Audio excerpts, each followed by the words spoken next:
সর্বপ্রথম আল্লাহ রব্বুল আলমিনের শুকর আদায় করছি। আল্লাহ তাআলা আমাদেরকে এই গুরুত্বপূর্ণ একটা বিষয় নিয়ে ফিকির করতে বসার তৌফিক নসিব করেছেন। এরপর মাননীয় প্রধান উপদেষ্টা সহ বাকি সকলের শুকরিয়া আদায় করছি। আমি সংক্ষেপে যে কথাটা বলতে চাই, আমার নাম আব্দুল মালেক, বাইতুল মুকাররম জাতীয় মসজিদের খতিব এবং দেশের একটি প্রতিষ্ঠান মার্কাজুদ দাওয়া আল ইসলামিয়া ঢাকা, এই প্রতিষ্ঠানের শিক্ষা বিভাগীয় প্রধান।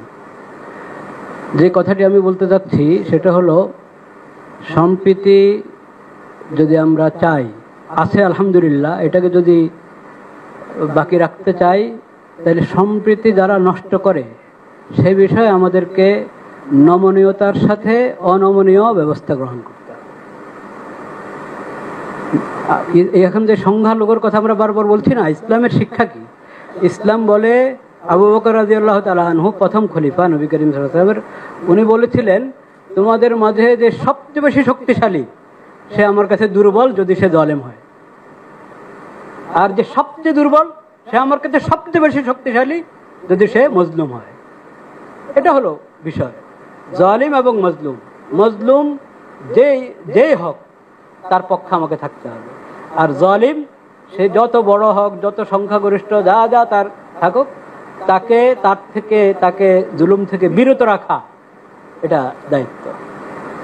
তথ্য সন্ত্রাস, এটাকে যদি নিয়ন্ত্রণ না করা হয় তো আমরা সম্প্রীতি ঠিক রাখবো কীভাবে? সম্প্রীতি আছে, তাও এখানে তথ্য সন্ত্রাস করে পেরেশানি করা হবে। এটার ব্যাপারে অনমনীয় হতে হবে তথ্য সন্ত্রাসের বিষয়। আর একটা গুরুত্বপূর্ণ বিষয় বলতে চাচ্ছিলাম, আমাদের ধর্ম সম্প্রীতির কথা যেটা আছে, ধর্মকে গুলিয়ে ফেলা এটা কিন্তু ধর্ম সম্প্রীতি। ধর্মের অপব্যাখ্যা, একটা ধর্মে একটা জিনিস নাই, সেটাকে ওই ধর্মের উপরে চাপিয়ে দেওয়া হলো, অন্যদেরকে খুশি করার জন্য নিজের ধর্মের মধ্যে বাড়ানো কমানো হলো, এটার নাম কখনো ধর্ম সম্প্রীতির বিষয় না।